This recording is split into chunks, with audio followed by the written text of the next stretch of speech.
Penyakit coronavirus atau COVID-19 adalah penyakit menular yang disebabkan oleh virus baru yang ditemukan di Wuhan, Cina.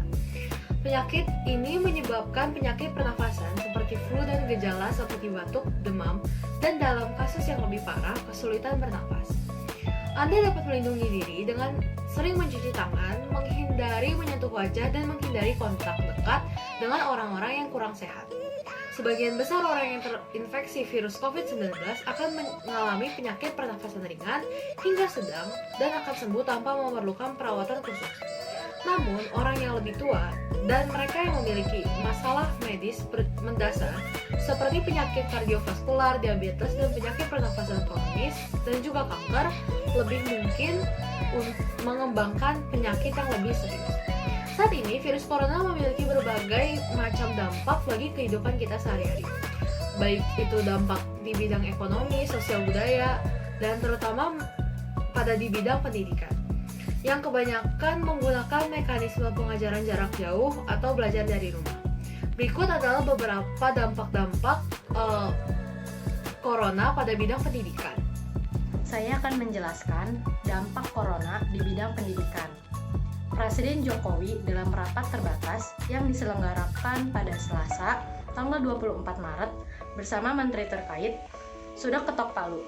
Hasilnya, pemerintah mengumumkan ujian nasional di tahun ini resmi ditiadakan, mulai dari tingkat sekolah dasar hingga setingkat sekolah menengah atas.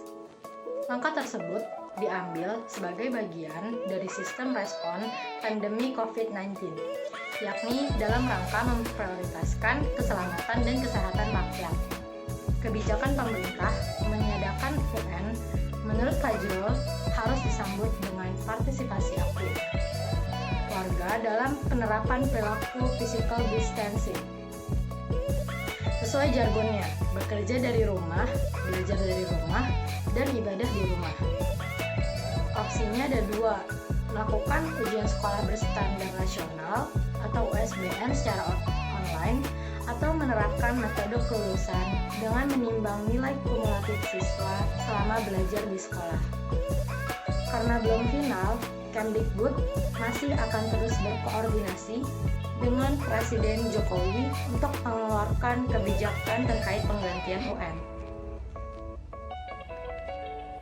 Strategi belajar di rumah menurut Sekretaris Jenderal Federasi Serikat Guru Indonesia, Heru Purnomo, sudah tepat, setidaknya dari sisi kesehatan. Namun untuk aktivitas pembelajaran, ia menilai perlu ada yang dipersiapkan sekolah dan guru-guru. Menurutnya, guru harus proaktif dan kreatif agar bisa menggelar kegiatan belajar mengajar sama efektifnya dengan tatap muka.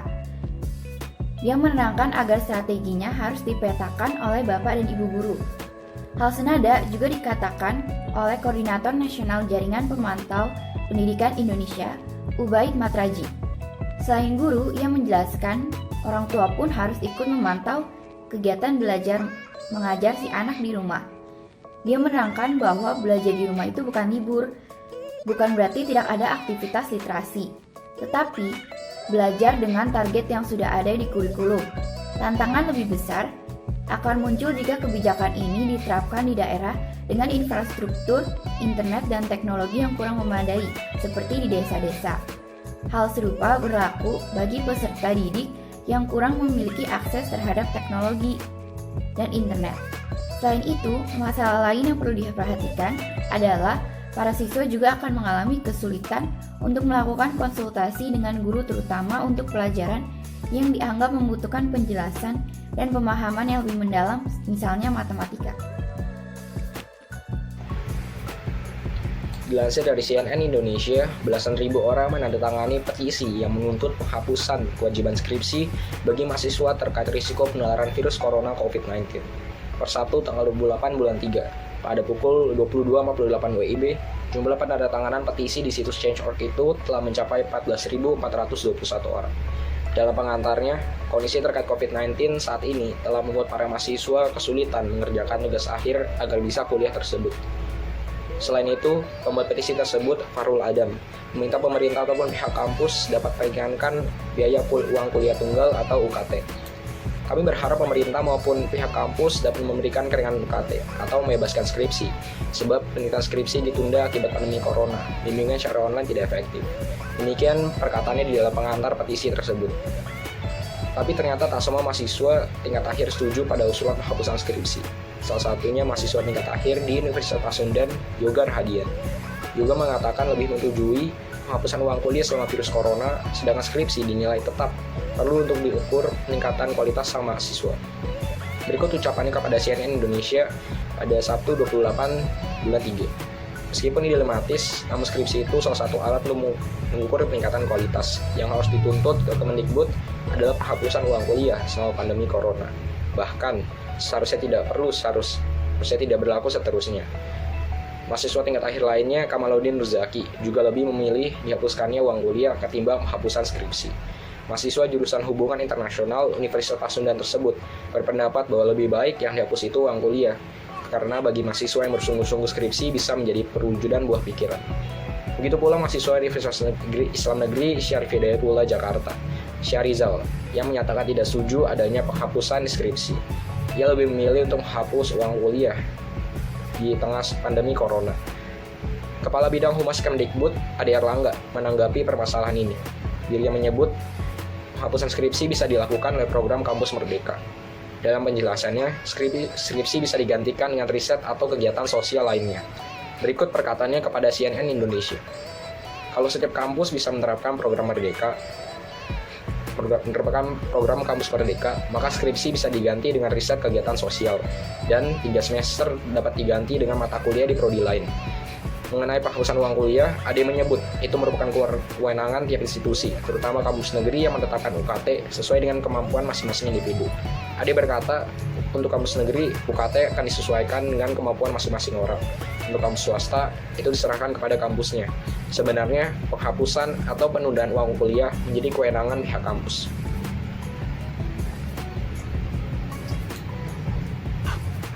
Selain contoh kasus yang tadi, kendala dalam pendidikan karena virus corona juga masih ada lagi, yaitu salah satunya home learning. Home learning adalah sistem dengan memberikan tugas-tugas secara online dan pengumpulannya pun melalui online. Namun hal ini dinilai kurang maksimal jika digunakan sebagai kegiatan belajar mengajar atau KBM. Sebab diketahui tidak sedikit siswa yang kesulitan dalam hal jaringan atau sinyal telekomunikasi, terutama untuk mereka khususnya yang tinggal di kepulauan. Apalagi bagi siswa yang tidak memiliki ponsel ataupun gadget untuk mengakses internet. Hal ini terjadi karena sudut pandang pemerintah pusat yang menyelenggarakannya dilihat ukurannya dari kota-kota besar seperti kota Jakarta. Sedangkan yang ada di pulau lainnya atau bahkan yang masih belum ada listrik itu sangatlah tidak dapat dilakukan. Bukan hanya di pulau-pulau saja, terkadang di kota-kota besar pun tidak semua siswa memiliki fasilitas yang memadai untuk mengakses internet. Selain itu, siswa juga butuh sosialisasi dan tatap muka secara langsung dengan guru dan teman-temannya, terutama pada pendidikan tingkat PAUD dan TK. Lebih efektif jika sistem pendidikan mereka dengan tatap muka, karena pada umur-umur tingkat PAUD dan TK, pendidikan lebih difokuskan kepada karakter dan cara mereka bersosialisasi. Dalam dunia pendidikan, pemerintah pusat hingga daerah memberikan kebijakan untuk meliburkan seluruh lembaga pendidikan.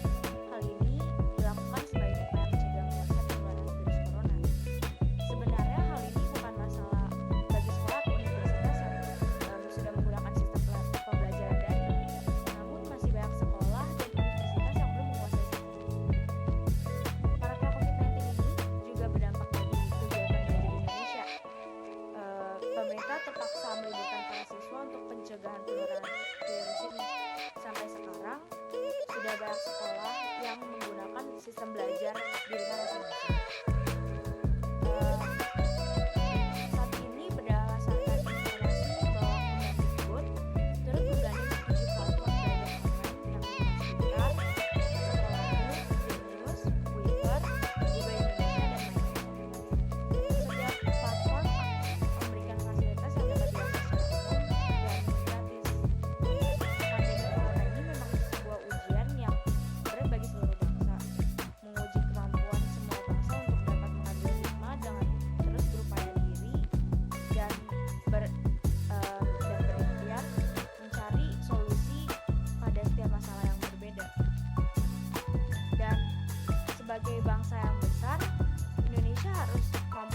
segala masalah yang ada. Hal ini dibuktikan dengan Indonesia siap dengan segala kemungkinan dan lahirnya teknologi-teknologi karya anak bangsa untuk memberikan cara agar kita dapat belajar seperti pembelajaran daring tersebut. Ditemukannya kasus positif virus corona di Indonesia pada awal Maret 2020 hingga merebak di sejumlah daerah saat ini, beberapa Pemda memindahkan kegiatan belajar mengajar di sekolah ke rumah masing-masing selama 2 pekan untuk meredam penyebaran virus. Komisi Perlindungan Anak Indonesia (KPAI) meminta pemangku kepentingan dunia pendidikan, terutama sekolah, agar memperhatikan sistem belajar di rumah selama pandemi COVID-19 dengan proses yang menyenangkan tanpa harus membebani peserta didik. Proses home learning harus berjalan dengan menyenangkan dan bermakna untuk semua, bukan malah jadi beban yang justru tidak berpihak pada anak. Apabila sekolah memberikan beban materi atau tugas secara berlebihan, maka hal itu dapat mempengaruhi kesehatan fisik serta mental anak didik. Ini harus diwaspadai karena dapat menurunkan sistem imun anak-anak. Dengan adanya virus corona, kita dianjurkan untuk melakukan pembelajaran di rumah atau yang lebih kita kenal dengan home learning. Menurut kelompok kami sendiri, home learning itu kurang efektif. Walaupun siswa tidak dianjurkan untuk bangun pagi sesuai biasanya dan jam pelajaran menjadi lebih sedikit, namun tugas-tugas yang diberikan guru terlampau banyak. Siswa-siswi juga dituntut untuk memahami materi sendiri. Padahal, siswa dan siswi membutuhkan guru untuk menjelaskan materi secara langsung. Menurut kelompok kami, home learning juga kurang efektif karena kurangnya kesiapan baik antara guru maupun murid. Kegiatan sosialisasi antara guru dan murid juga terhambat. Bahkan kadang-kadang juga terjadi masalah-masalah pada sistem-sistem dan aplikasi yang digunakan dalam pembelajaran.